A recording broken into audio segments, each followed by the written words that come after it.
everyone, welcome on this weekday. But wasn't last Friday amazing at 29 degrees and now we're going to be 13. It's like a wee roller coaster really.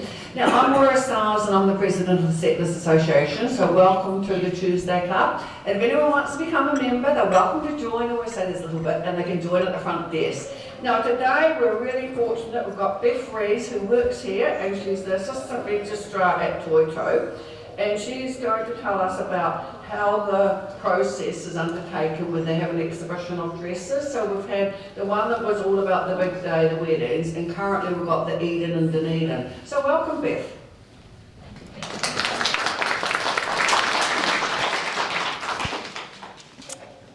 Wow, kia ora koutou everybody. Welcome to Tuesday Club. My name's Beth. I have worked here for nearly 12 years now, so I'm currently the Assistant Registrar.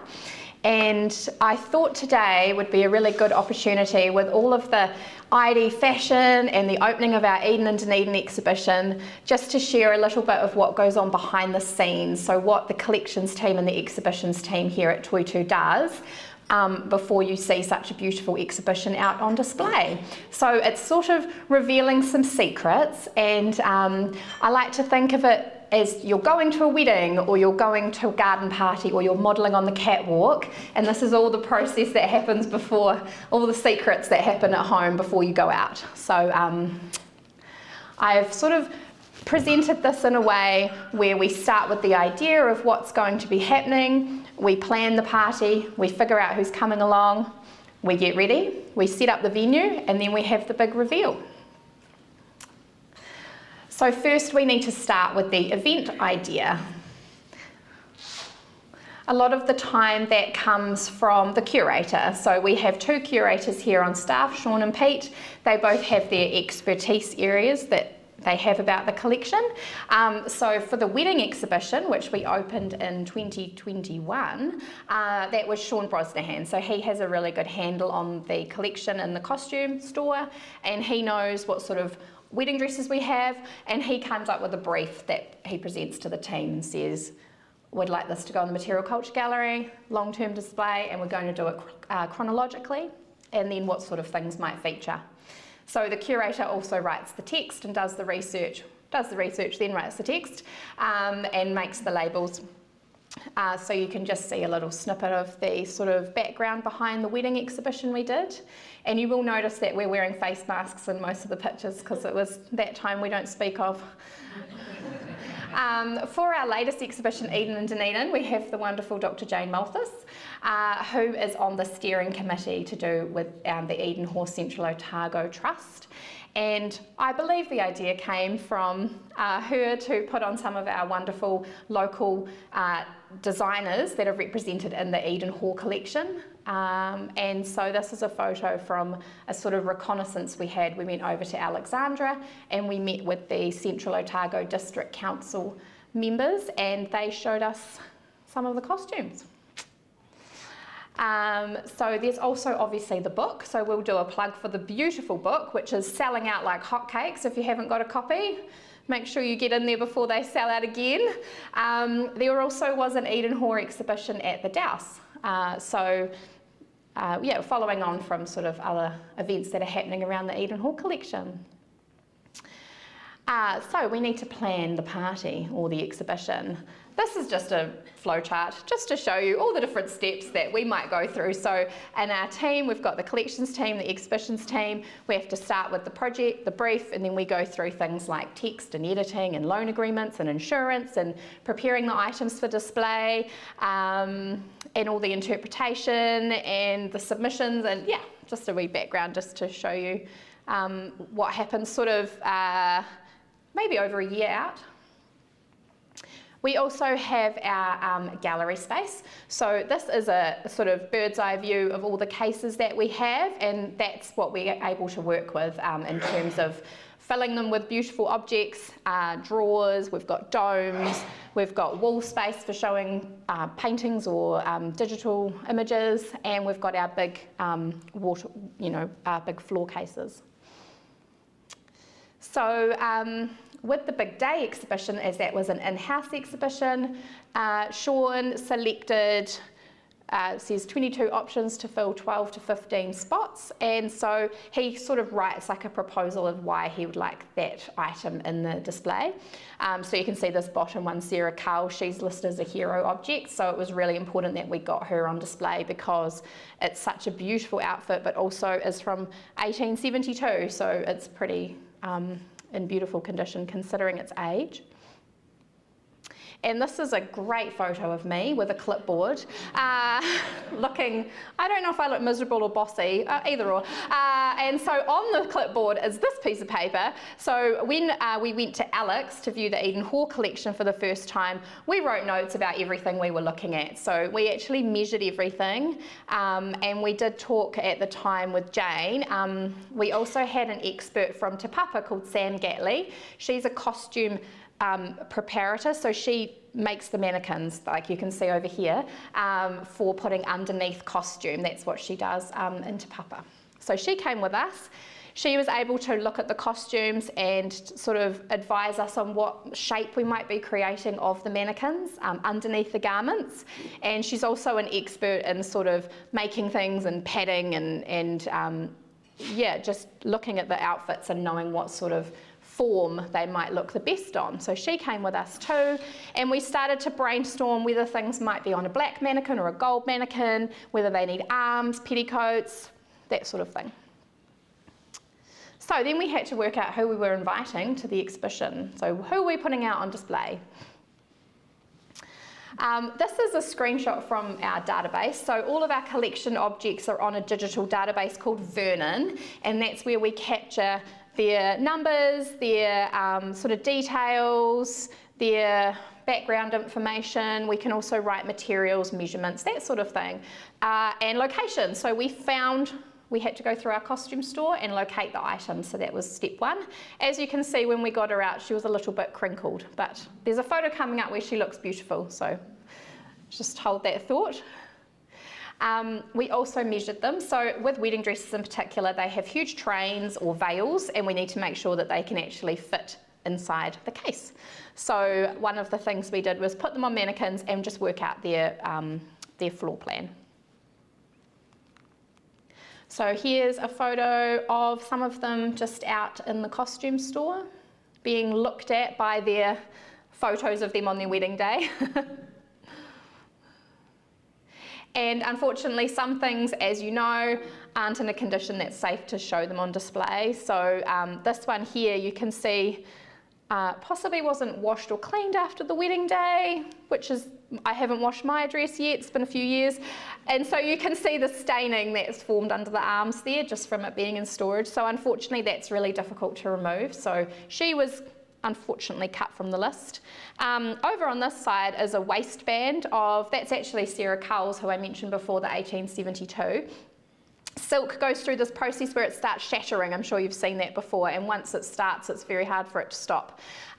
So that can sometimes mean that things aren't able to go out on display. But we were very fortunate to have an expert conservator, Kari Te Kanua, who came down she lives up in the North Island, and she came down on sort of an expert sharing, knowledge sharing exchange, and she showed us how to enclose this silk waistband in a fabric and with an adhesive so that it stops shattering any worse. And then that was able to go on display because it was stabilised. So, yeah.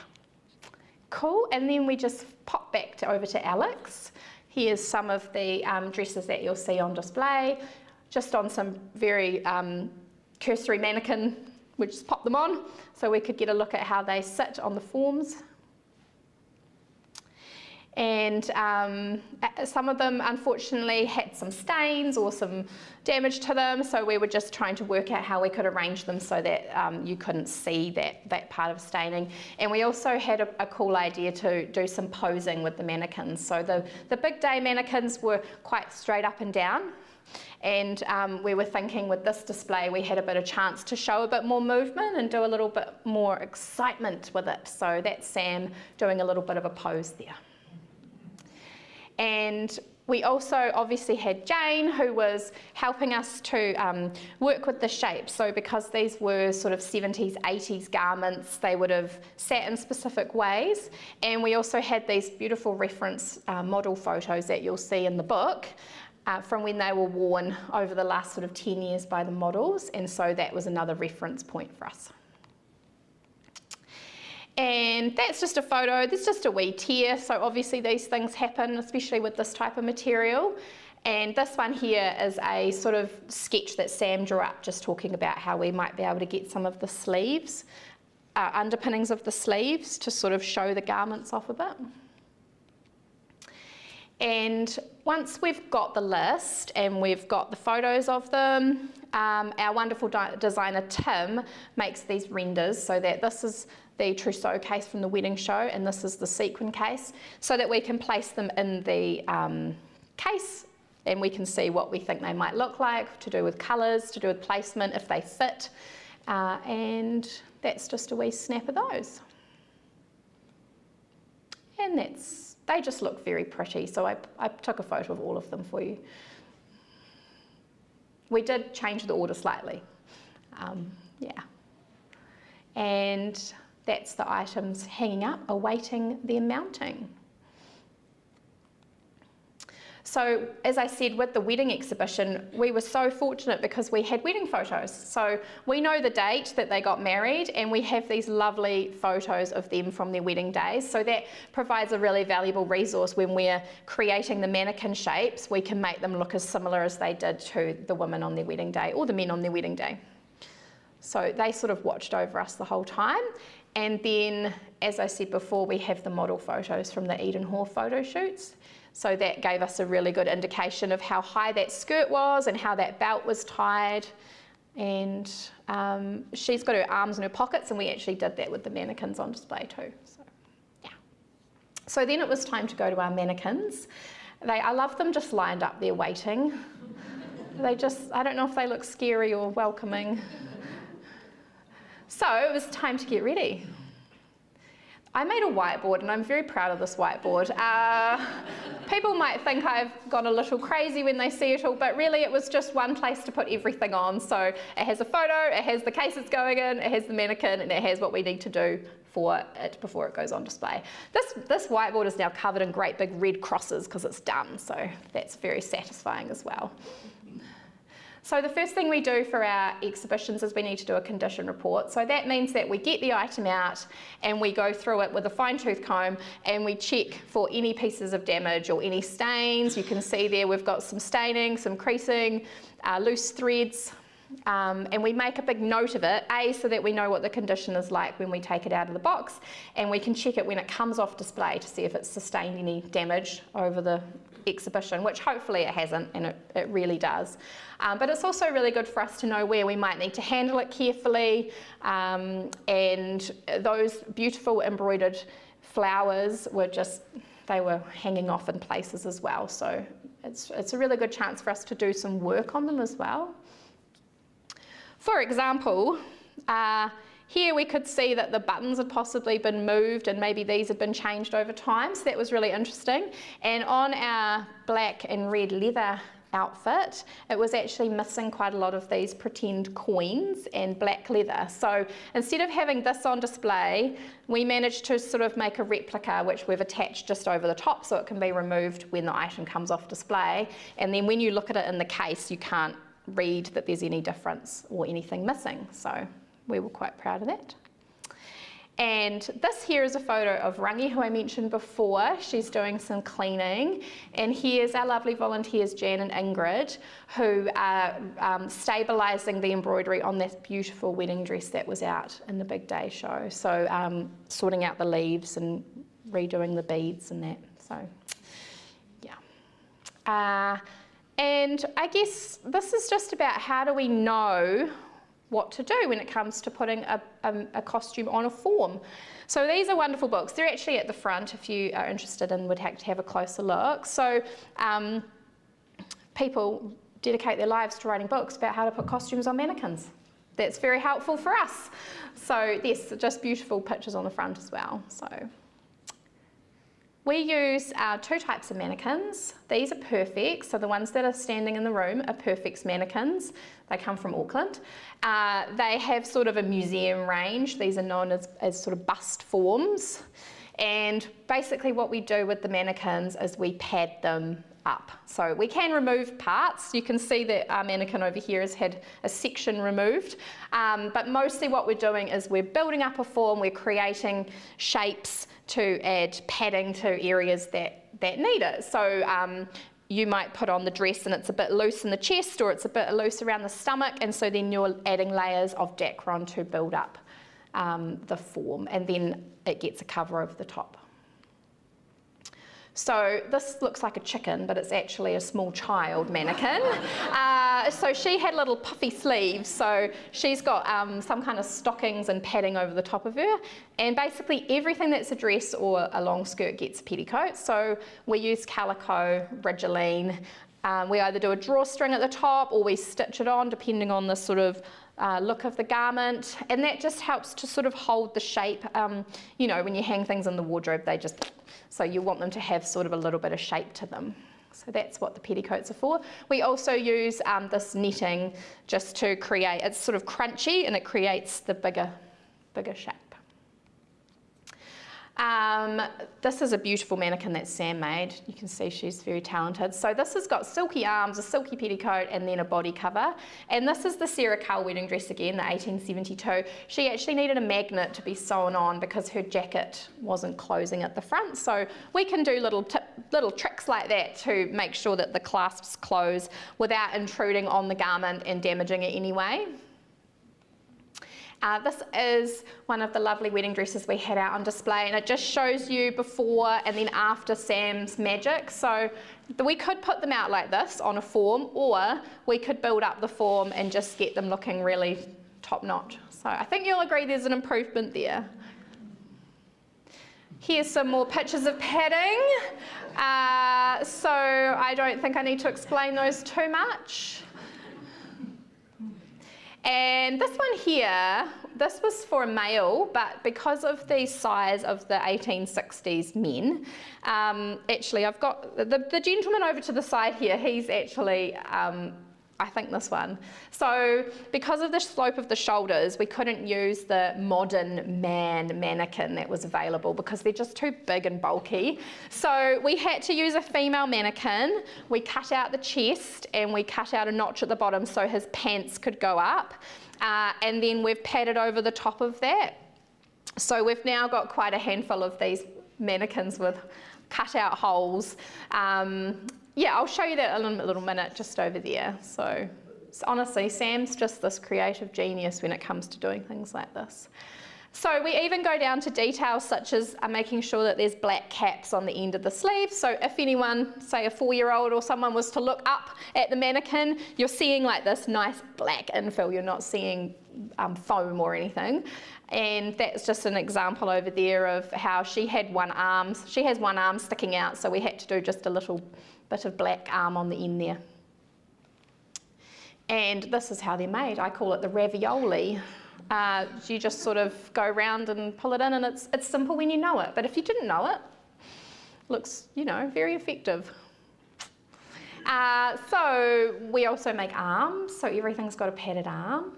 We have just a standard pattern that we alter to depending on the size. I guess the tricky thing for me was just getting the elbow crease in the right place, the proportions right.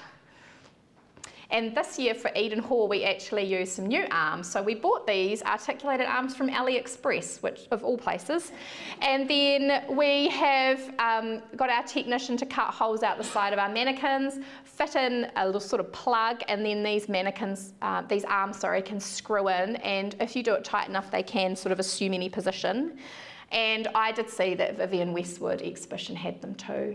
I thought, look, we're up there with the best, really. Yeah, so make sure you look for those when you go out into the gallery. That's a picture when they all arrived, and that's a picture of when we decided to spray paint some of them gold. So we had some colour schemes to work with from Central Otago. So the collection has colours that goes with it. There's orange, purple, black and gold, and they reference the landscape of Central Otago, and they're the sort of Eden Hoare promotion colours, I guess. So we decided to use gold as one of our main colours. Because it's a little bit snazzy for us here at Toitū as well, and it looks really cool. Does anyone know what this might be? No. This is a shoulder cap. Thank you, Sam. With the mannequins with the articulated arms, they sort of start a little bit far down. They don't have a shoulder, and some of the garments were sort of hanging and then going onto the arms. So Sam came up with this idea, which, genius. Leg tubes is another thing that we make everything. So any pair of trousers or anything like that, you can choose from a calico leg tube with Rigiline, or sometimes if something's a bit see-through, you might need to use some netting just to keep that shape again and make sure that the pants don't collapse on themselves. And as I said, we went with gold. So we had a lot of fun choosing gold fabric, and then we had a lot of difficulty sourcing gold fabric. But we went with this lovely one in the end, and we went with black. So normally we just use the cream, like over on the mannequins in the room. But we thought this year, something different for Eden, we'll use black and gold. So many an hour was spent figuring out how to do a gold covering. But we got there in the end. So that's just an example there of the gold, and that's Jane McKnight. So she's manager of collections exhibitions here. She did a lot of the body padding and a lot of the form filling. That's sort of her little expert area now, and I probably do more of the legs and arms and petticoats because the padding is really difficult. We also use universal mannequins. So if you want to have some fun, go onto this website, Universal Display, and have a look at all the types of mannequins that they supply around the world for all the fashion houses and all the department stores. It's just incredible. So we ordered some mannequins from them that came like this. And then we put them together. So they are pretty amazing. They're very tall. They're sort of alien tall, so that did present some challenges when it came to actually putting these costumes on them, because they're about a foot taller than you'd need. But they also still needed some padding. So Sam, she's so talented, she made these hidden pads for the universal mannequins too, because the items weren't quite sitting. And we even cut some sections out of some mannequins. So this is fiberglass, and solar flare is our favourite, but also our most challenging garment from the collection. She's made of quite a stiff leather, so there's not much space between sort of this part and this part. So we had to remove a whole section between this mannequin's legs so that you could actually pull that bit of leather up and get the garment on. So never a dull moment. And this here is just a little whizzy round of us working on 6 things at once, I think, in the workroom. So just a little behind the scenes of us coming in and talking about something and running off and coming in again. Oh, another discussion, yep. So yeah, that's how fast we work. Okay, now back to COVID times, back to the big day. Sometimes we need to steam things, so that's what that random photo's in there too. Sometimes things are stored in boxes that might not be quite as big as they need to be, or sometimes things just get creased, as we all know. So if the material allows it, we do some steaming. And now we come to heads. This beautiful head here is made from Foss shape. Does everyone know what Foss shape is? It's sort of like Dacron, like a soft fabric, and when you heat it, it goes hard. So all those people that do cosplay and make alien costumes and suits of armour and that, they use them quite a lot because it's a great material. So our lovely volunteer Jan Wilson, she stitched this head together, and then we use that to sort of sit under these caps that we put out, the wedding caps or the wedding veils. So you sort of want to create something that you can't see as like a hidden support. And that's just showing you that sometimes you start with a block of foam that you cover in some padding, and then it ends up sort of on display looking very discreet and very clean, and yeah, still supporting the object. So that's one of these two are out in Eden Hall. This is obviously in a dome, and this one's in the runway case. And sometimes we have to make fake things. So this cravat's not real. And we also did replace some of the veils because the veils just get so brittle in storage. So we sort of colour matched them and found some netting that would look quite similar. And this here is your creasy one from earlier. So she didn't, she came out all right in the end. And this was also out in the wedding exhibition. We had to use magnets to hold this up. So we printed some photos of the fabric of the item, and we put them over the magnets so that you might notice them, but your eye's not immediately drawn to them and you go, oh, look at the magnets. So yeah. In the display there's also drawers and domes, so that's usually used for things like archival items. So in the wedding show we could have invitations and wedding dress plans and you know, correspondence that people have. And in the Eden Hall exhibition there's ephemera that Jane has got from Central Otago that also tells the story. So make sure you open the drawers because a lot of people miss them in the space. So everything needs a glamorous photo shoot before it goes out. So we do that to keep a record of what's been, but also if somebody says, oh, that's my great-grandmother's, I'd love a copy of it, we now have these lovely images that we can give you. So that's just an example of the sorts of photos that we might take. And our wonderful designer Tim, he can Photoshop them, and these are the buttons that you'll see on the digital screens in the exhibition. So they came up quite beautifully. And I just put this in as a reminder to us of how long it takes just to primp and preen at the end. So you might think, oh yes, that's all done, and then we'll notice one tiny petal might be slightly out, or the bow, we didn't quite tie the bow properly. So this could add a whole afternoon of work onto things. We just need it to be perfect, otherwise we don't sleep. So that's our ladies ready to go.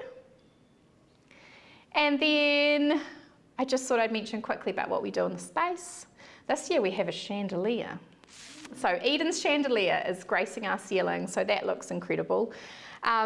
So the exhibitions team, we got that rewired, we got that hung up, we got that all powered in, so that's really amazing when you walk in the space.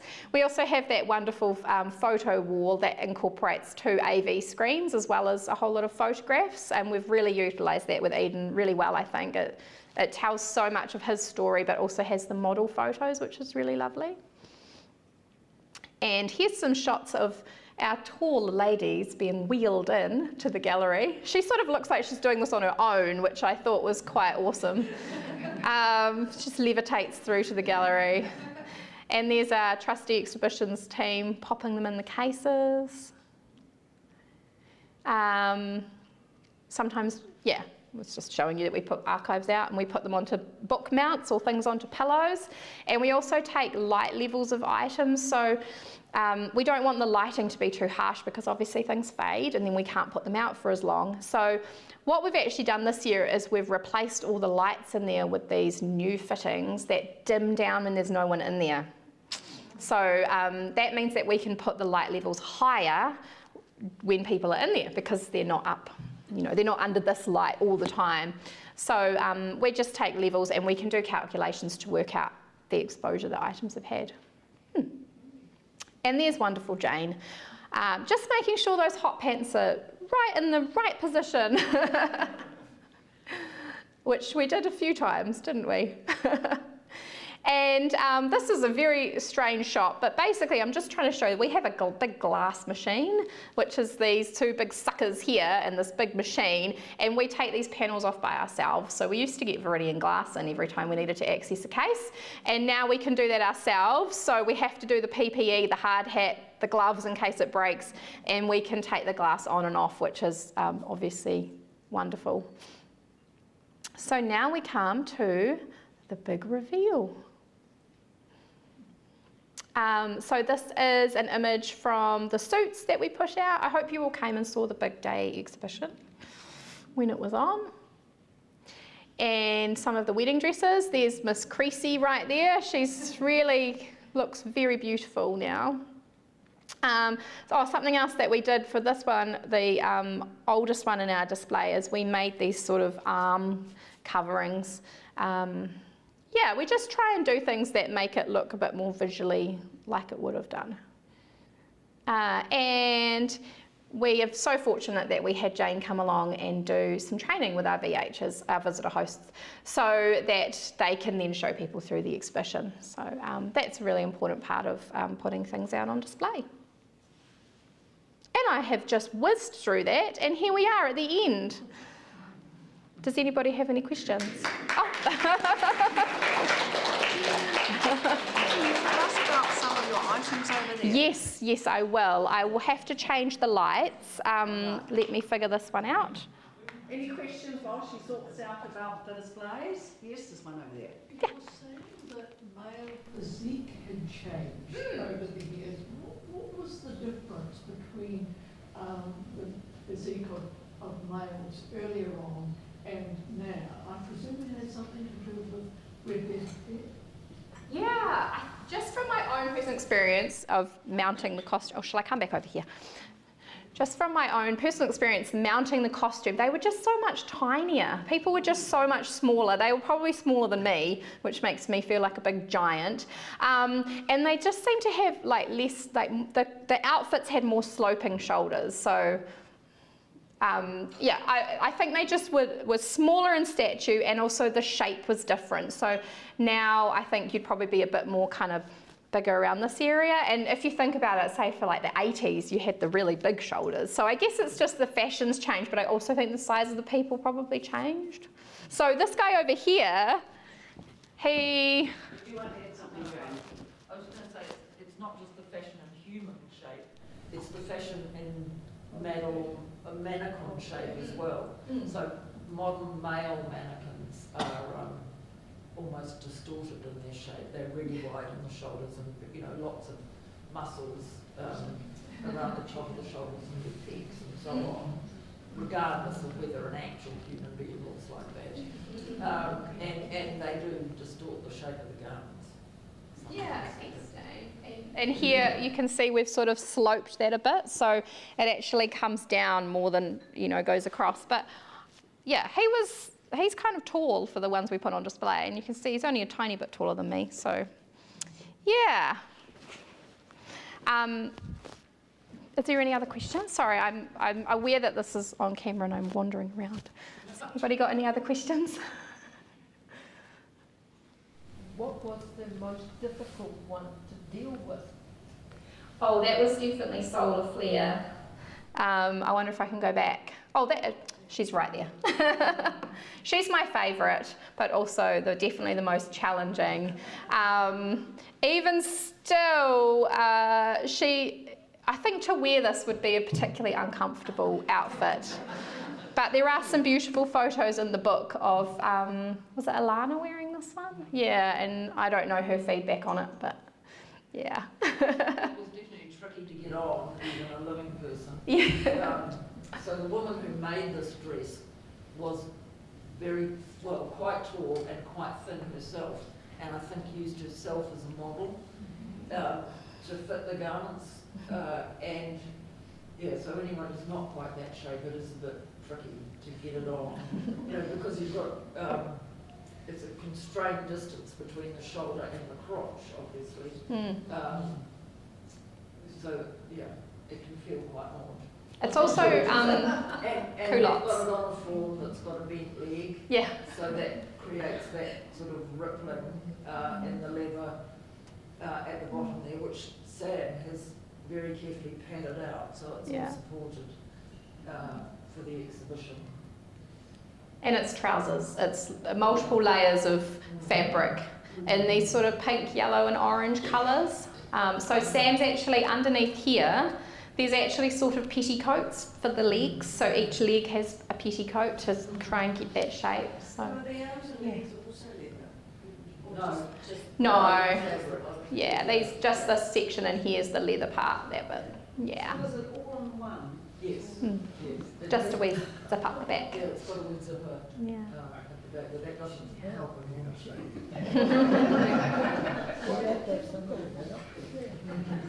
Yes. The collection that was at Eden Halls up in Glenchie Station, Glenchie Park, I'd seen it with some friends in about 2008 and 9. Is that in Wellywood now?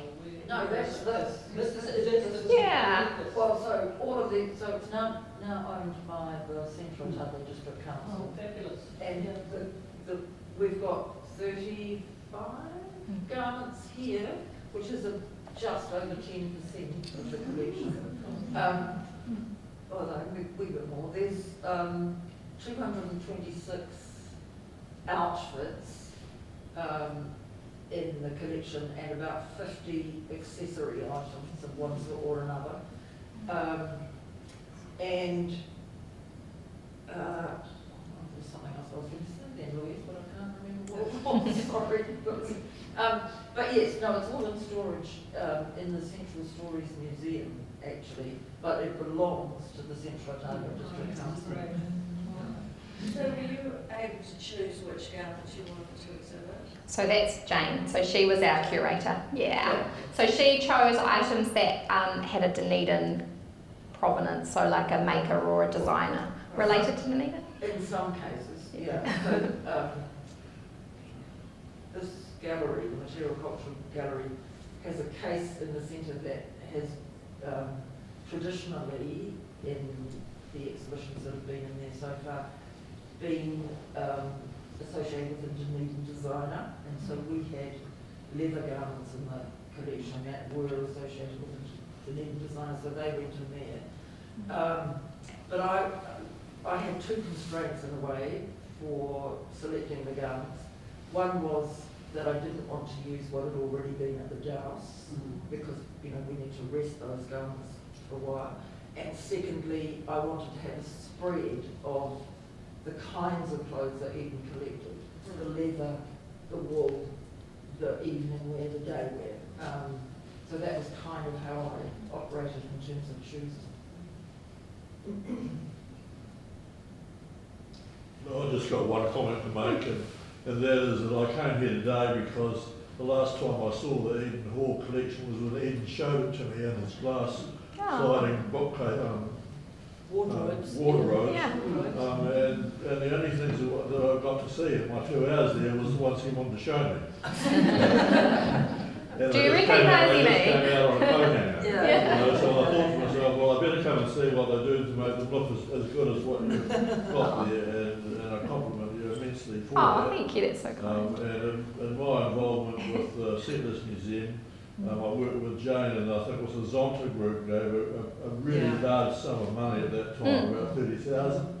I think, and the most we could fit into the redevelopment at that time was some storage for the garments, not the actual exhibiting of themselves. So the fact that it has now become very, should I say, popular, or I measure the fact that I came here last week, and I thought I'd come early and couldn't get in the door. I know, it was chocker, wasn't it? Absolutely. So I just compliment you immensely lovely. on seeing the detail you've done and doing that, and it's sort of quite a warm feeling to see how much they appreciate it by the people.